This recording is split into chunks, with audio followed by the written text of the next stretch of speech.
Hello বন্ধুরা, তোমরা সবাই কেমন আছো? প্রিয়ান লিটল কিচেনে তোমাদের সবাইকে স্বাগত।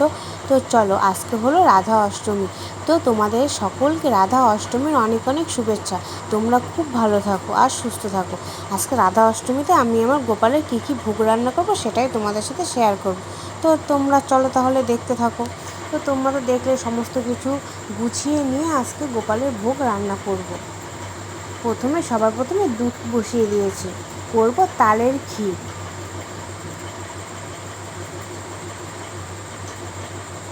প্রথমে দুধটা একটু জাল দিয়ে নিয়ে তারপরে তালের আড়াটা দিয়ে দেব।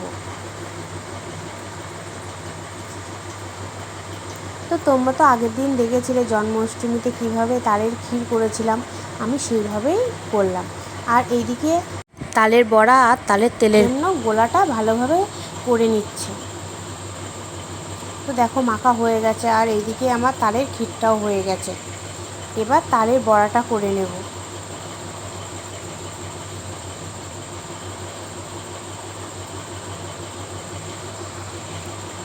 তো দেখো আমার তালের বড়া হয়ে গেছে।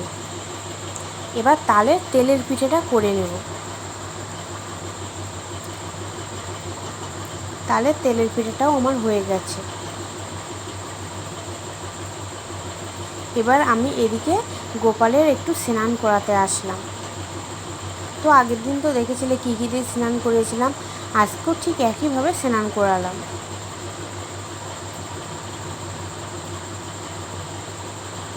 স্নান করিয়ে আমি আমার গোপালকে একটু গুছিয়ে দিয়েছি। তো দেখো তোমরা কেমন হয়েছে। এবার এইদিকে খিচুড়ি করব, তাই জন্য গোবিন্দভোগ চালটা ঘি দিয়ে মাখিয়ে রাখবো।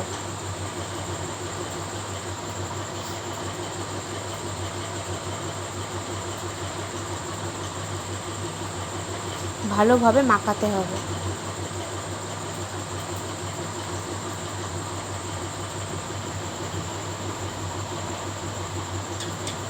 আর এদিকে আমার গোপালের ভাজাটাও হয়ে গেছে। আর তেলে দিয়েছি শুকনো লঙ্কা, তেজপাতা আর পাঁচফোড়ন দিয়ে এবার কুমড়োটা ঢেলে দেবো। দিয়ে ভালোভাবে নাড়াচাড়া করতে হবে, আর পরিমাণ মতো নুন আর হলুদও দিতে হবে।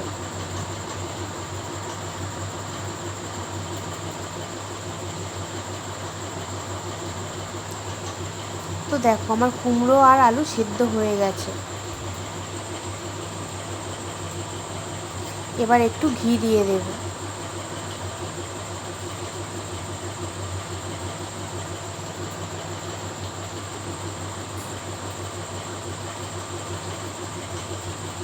তো দেখো আমার হয়ে গেছে কুমড়ো তরকারি। এবার করব খিচুড়ি, তার জন্য জল বসিয়ে দিয়েছি। ডালটা ভালোভাবে ধুয়ে নিয়েছি, নিয়ে এবার ডালটা ঢেলে দেবো।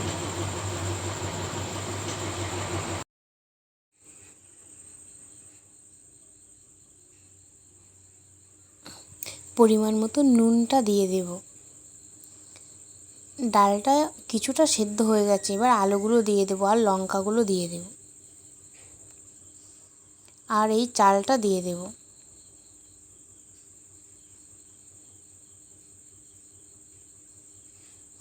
তো বন্ধুরা, তোমাদের এই খিচুড়ি রান্না করাটা আমি বেশিক্ষণ দেখাতে পারলাম না, কারণ আমার ফোনের চার্জটা ফুরিয়ে গিয়েছিল, সেই জন্যে।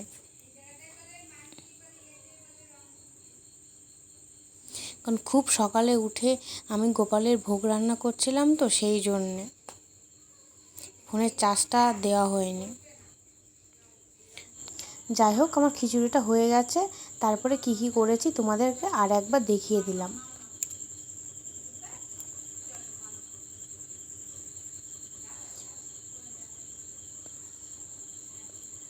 এই দেখো এবার আমার খিচুড়িটা কত সুন্দর হয়েছে বলো।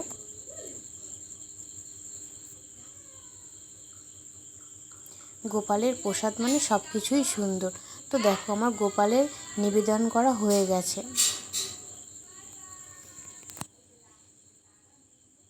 তো তোমরা দেখলে তো আমি আমার গোপালকে রাধা অষ্টমীর উপলক্ষে কী কী করে দিলাম। তো বন্ধুরা, আমি আমার ভিডিওটা এখানেই শেষ করছি। তোমাদের যদি ভালো লেগে থাকে ভিডিওটা লাইক, কমেন্ট, শেয়ার আর সাবস্ক্রাইব করতে কিন্তু ভুলবে না। তো তোমরা সবাই ভালো থাকো, সুস্থ থাকো। রাধে রাধে। দেখা হচ্ছে নেক্সট একটি ব্লগে।